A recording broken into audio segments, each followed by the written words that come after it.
샬롬 바이블 아카데미 아브라함 9번째 시간, 오늘은 아브라함의 중보 기도에 관한 말씀을 함께 나누도록 하겠습니다. 창세기 18장 22절 이하 33절에 나타난 아브라함의 중보 기도는 성경에 나타난 수많은 기도 가운데도 가장 위대한 기도의 가장 탁월한 모본이라고 말할 수 있을 것입니다. 수많은 사람들이 신앙생활을 하며 가장 중요하게 생각하는 두 개의 가치, 말씀, 기도, 기도와 말씀, 이 두 가지는 결코 신앙생활에서 뗄래야 뗄 수 없는 것이죠.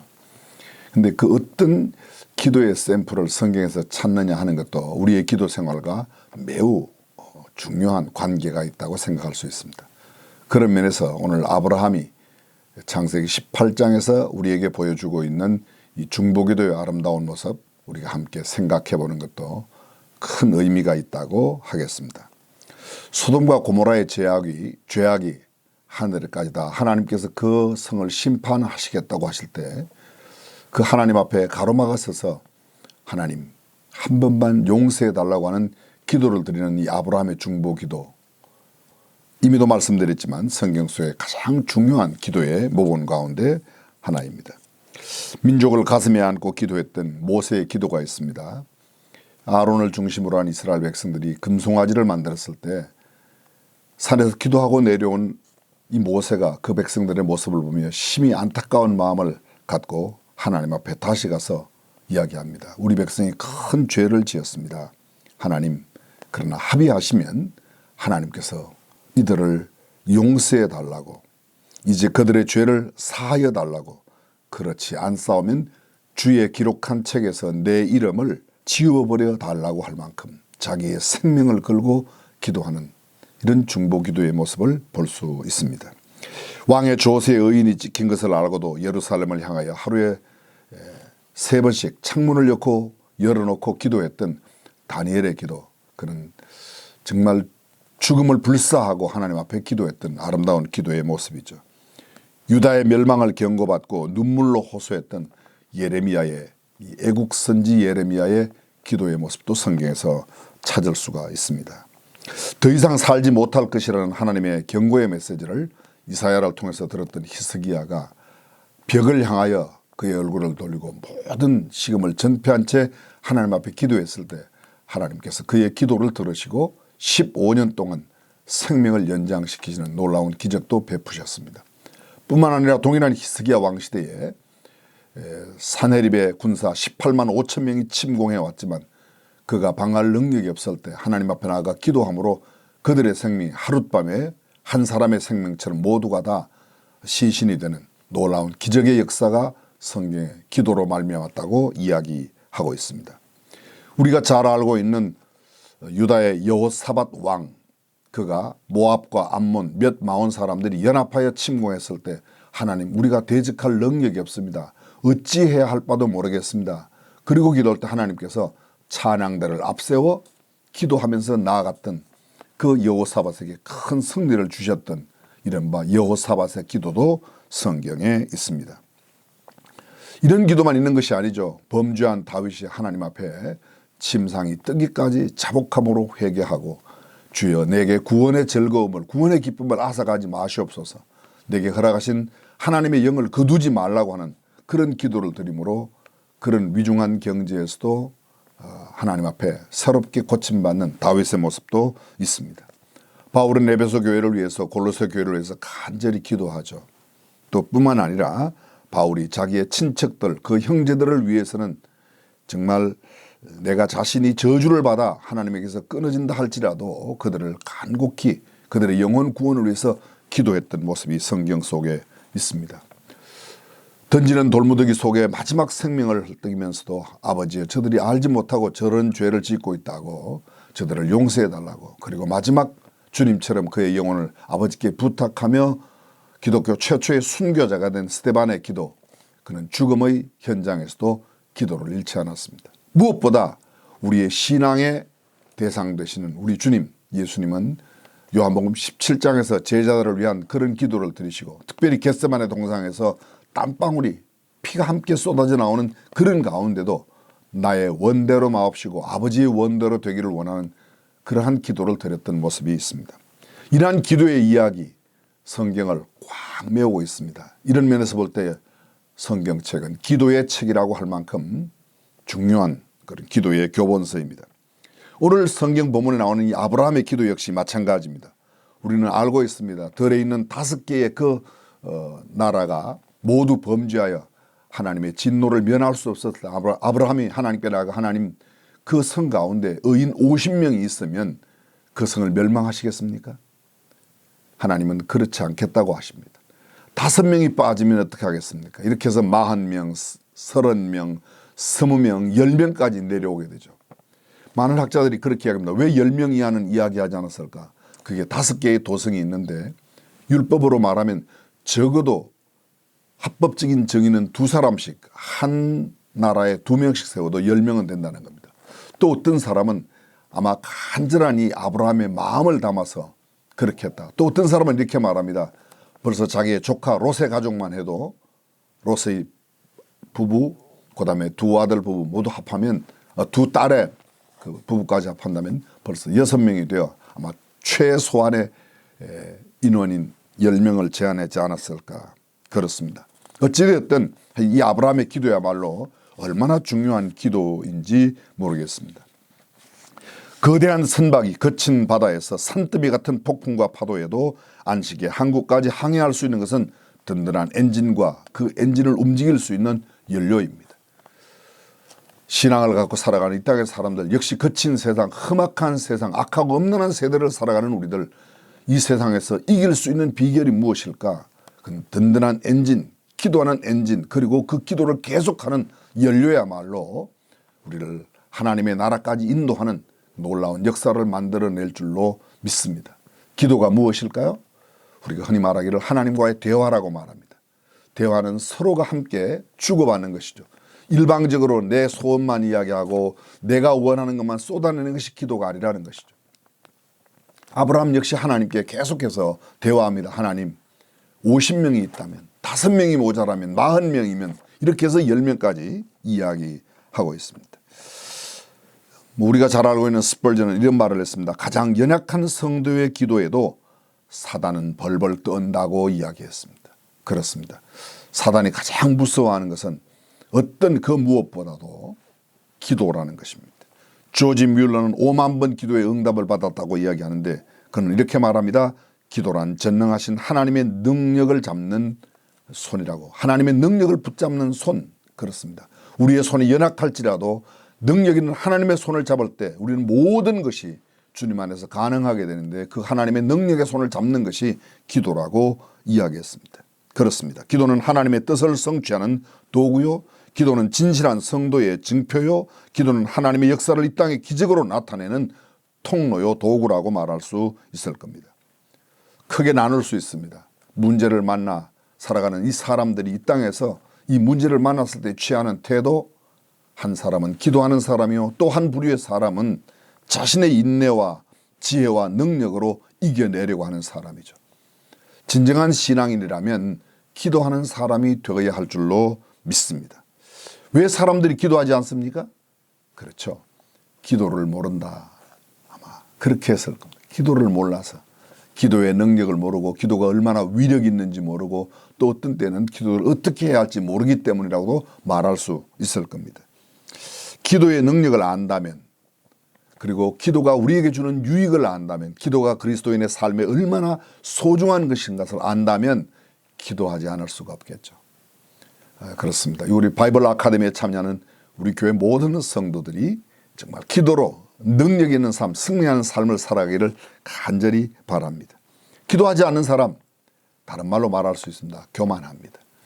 하나님의 힘 없이도 내 능력으로, 내 지혜로, 내 힘으로, 내가 갖고 있는 지식으로, 내가 갖고 있는 경험으로 얼마든지 살아갈 수 있다고 생각하는 것이죠. 그걸 다른 말로 말하면 자신만만하다고 할까요? 교만한 것이죠. 결코 세상은 내 힘으로 살아갈 수 없는 아주 어마무시한 적들이 처체 곳곳에 우리를 기다리고 있습니다. 내 힘과 내 능력으로 내 어떤 지식과 지혜로 살아갈 수 없는 자신임을 고백하는 것이 기도라고 말합니다. 그렇다면 기도는 정말 겸손하게 해야 된다는 것입니다. 자신감이 너무 없어 기도 못하는 사람도 있습니다.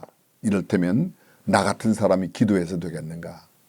나 같은 죄인이 기도한다고 하나님께서 들으시겠는가?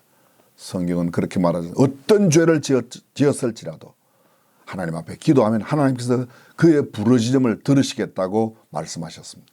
우리가 잘 암송하고 있는 말씀, 구하라 그러면 너희에게 주실 것이요, 찾아라 그러면 찾을 것이요, 두드리라 그리하면 너희에게 열릴 것이라고. 구하는 이가 얻고 찾는 이가 찾고 두드리는 그에게 문이 열려질 것이라는 말씀은 우리에게 시사하는 바가 한두 가지가 아닙니다. 예레미야는 또 말합니다. 너는 내게 부르짖어라 내가 네게 응답하겠고 내가 알지 못하는 크고 비밀한 일을 내게 보이리라는 하나님의 음성을 듣습니다. 그때가 언제입니까? 예레미야가 시위대 뜰에 갇혔을 때. 시위대 뜰에 갇혔다는 말은 왕의 죄수를 가두는 곳에 갇혔다. 중범죄의 모습으로 갇혀 있을 때 하나님의 음성이 들려옵니다. 네가 내게 부르짖으면 네가 아무리 중한 죄인의 취급을 받고 지금 감옥에 있어도 어떤 경우에 처했을지라도 기도하면 응답하겠다고 말씀하시는 것입니다. 자신감이 없어서 기도드리지 못하는 사람들 스스로 자괴하거나 좌절하지 마십시오. 주님께 아뢰면 주께서 응답하실 줄로 믿습니다. 오늘 창세기 18장 27절은 이렇게 말합니다.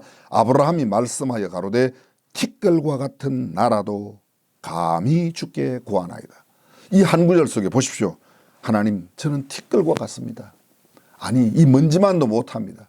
이사야가 고백하는 것처럼 이 지렁이만도 못한 것이라고 자신을 아주 겸허하게 티끌만도 못하다. 나붓기는 먼지 하나만도 못하다고 그렇게 얘기합니다. 그러나 그는 이렇게 말합니다. 감히 이 두 가지의 의미가 있습니다. 티끌과 같은 나라는 말은 하나님 앞에 지극한 겸손의 모습을 나타내는 것이고 감이라는 말은 그 어떤 경우에 있더라도 기도만큼은 용기를 내어 할 수 있다는 겁니다. 유명한 토마스 아켄피스는 그리스도를 본받아라는 어쩌면 성경책 다음으로 가장 많이 읽히는 기독교의 고전을 쓴 사람입니다. 그는 그 책에서 이렇게 말합니다. 겸손과 용기가 없이는 아무도 기도의 사람이 될 수 없다. 다시 말하면 교만하면 기도할 수 없고 기도하지 않습니다. 또 너무 지나치게 자신을 위축시켜 있는 사람들, 너무 소신 없이 자신감 없이 겸허해야 하지만 하나님 앞에 기도는 할 수 있는 만큼의 마지막 그 용기가 필요하다는 겁니다. 그래서 그 용기를 갖고 기도하면 하나님께서 들으신다고 말합니다. 기도의 응답을 생각해 볼 때 우리는 우리가 기도한 대로 반드시 이루어져야 기도의 응답이 되었다고 생각합니다. 근데 성경은 그렇지 않습니다. 기도의 응답은 내가 원하는 대로 내가 주님 앞에 아뢰고 소원하는 대로 된 것이 아니라 하나님의 뜻이 온전히 이루어지는 것입니다. 여러분 많이 들어보셨죠? 두 아들을 둔 엄마의 기도. 한 아들은 남학신 장사야. 한 아들은 집신 장사야. 근데 어머니는 비가 오면 늘 걱정입니다. 집신 장사 아들이 먹고 살 수 있을까?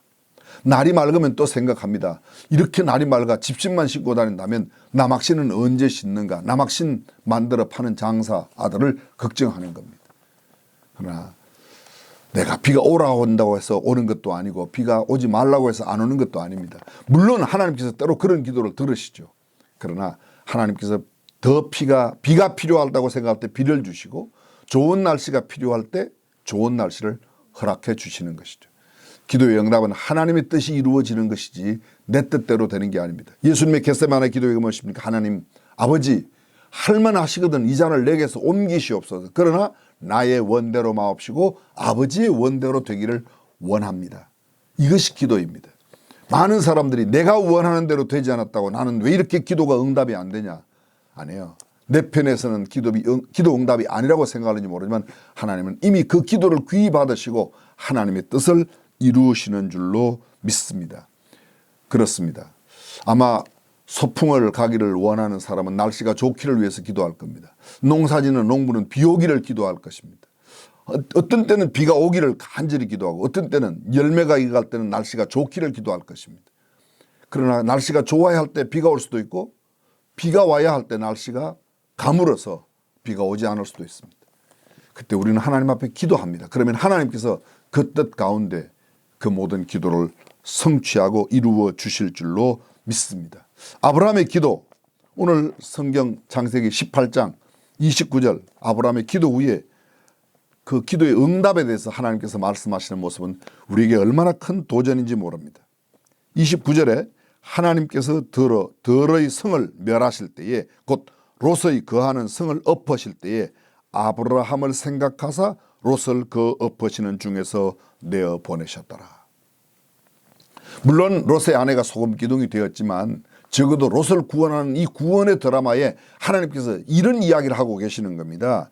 들의 성을 멸하실 때에 그 성을 엎으시는 중에 이 멸한다, 엎으신다는 말이 동일한 말이죠. 그러니까 다시 이 소돔과 고모라를 하나님께서 멸망하실 때에 아브라함을 생각하사, 보다 구체적으로 표현하면 아브라함의 중보기도를 생각하사 롯을 구원하셨다는 겁니다. 아브라함의 중보기도가 롯을 구원해내는 놀라운 역사를 가져왔습니다. 소돔과 고모라 성을 모두 구원하지는 않았고 또 모두 구원하는 역사는 아니었지만 적어도 하나님은 이렇게 말씀하십니다. 내가 아브라함의 기도를, 아브라함을 생각함으로 이 롯을 건져냈다고 이야기합니다.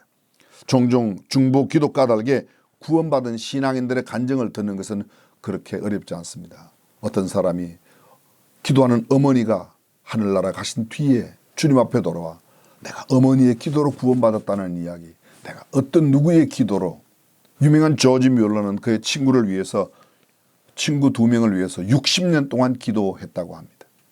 그런데 60년 동안 기도하는 가운데 한 명은 58년 동안 기도했을 때 한 친구가 예수님을 구주와 주님으로 영접하고 믿었답니다. 그러나 뮬러가 죽을 때까지 한 사람은 믿지 않았습니다. 뮬러가 죽고 난 2년 뒤에 그 믿지 않던 친구가 예수님을 새롭게 믿게 되고 뮬러의 무덤을 찾아가서 이야기합니다. 자네가 기도한 덕분에 내 영혼이 구원받았다. 그렇습니다. 기도의 응답은 내 눈으로 확인해서 되는 게 아니죠. 내가 비록 확인하지 못해도 내가 기도하면 하나님은 반드시 하나님의 때에 그 뜻을 이루시는 줄로 믿습니다. 이 카이로스, 하나님의 때, 우리는 우리의 시간에 맞추어 응답받으려고 합니다. 우리의 시간에 맞게 기도하려고 합니다. 그러나 그렇지 않습니다. 우리가 기도하면 하나님께서 정하신 그때에, 하나님께서 정하신 날에, 마지막 날에, 하나님께서 그 약속하신 날에, 하나님께서 언약하신 그날에 하나님의 일을 성취하시는 것처럼 우리의 기도도 반드시 응답되리라고 믿습니다. 이 바이블 아카데미에 참여하는 우리 모두가 기도의 사람이 되셨으면 참 좋겠습니다. 지금 교회는 다시 한 걸음 기도의 발자국을 우리가 내딛고 있습니다. 이미 시작한 지 오늘이 아마 제 기억으로는 46일째 되나 봐요. 벌써 50번, 60번 발바닥 도장을 받으신 분이 계십니다. 아마 이 이야기가 뭔지 모르시는 분 계실지 모르겠습니다. 우리가 적어도 주일뿐만 아니라 이 코로나 팬데믹으로 많은 사람들이 주일날 예배마저 드리지 못하는 상황이 되었고 또는 영상 예배라는 새로운 개념의 예배가 가정에서 행해질지라도 모이기를 패하지 말고 모이기를 힘쓰라는 주의 말씀을 따라 주중에라도 주님 앞에 나와 기도의 무릎을 연하는 사람들 하루에 30분씩, 어떤 사람은 하루에 2번 오는 분이 계셔요. 그래서 기도하고 저희들이 발자국을 받아서 40일을 기도하면 저희들이 이렇게 기도의 발자국 배지를 준비해서 기념으로 드리고요. 70일을 하면 또 거기에 걸맞는 기념품을, 그리고 내년 부활주일까지 100번을 채우는 모든 분들에게 한 명이라도 더 기도하자는 뜻이죠. 무슨 70번 해서 무슨 선물을 받고 100번 해서 뭘 받는다, 그것보다도 수집 본능을 갖고 있는 우리들이 그냥 열심히 참여하라는 그런 마음으로 저희들이 그런 제도를 만들었고요. 여러분 참여하셔서 함께 기도하여 우리의 기도가 우리 자신뿐만 아니라 우리의 가족들, 사랑하는 자녀들과 부모님, 형제들, 그리고 우리의 이웃, 우리의 전도 대상자, 나가서 우리의 공동체, 교회 공동체 한 걸음 더 나가서 우리 대한민국과 온 국민들이 우리의 기도의 까닭에 아름다운 역사로 정말 하나님 앞에 나타나고 또 역사에도 거룩한 흔적을 남길 수 있기를 간절히 바랍니다. 오늘도 이 바이블 아카데미에 참여해 주신 여러분 진심으로 감사드리고 또 다음 시간 약속하겠습니다. 감사합니다. 기도하겠습니다. 전능하신 우리 하나님, 오늘 저희들이 아브라함의 중보 기도를 생각해 보았습니다. 말로는 늘 경건한 신앙생활을 하고 하나님의 말씀을 외지만 정작 무릎을 연하여 주님 앞에 기도하는 일에 인색한 우리들, 이제 그 옛날 아브라함이 기도하였던 것처럼 우리도 기도하여 하나님의 선한 뜻을 이루고 하나님의 역사를 이 땅 위에 펼쳐가는 기도의 용장들이 되게 하여 주옵소서. 예수님의 이름으로 기도합니다. 아멘.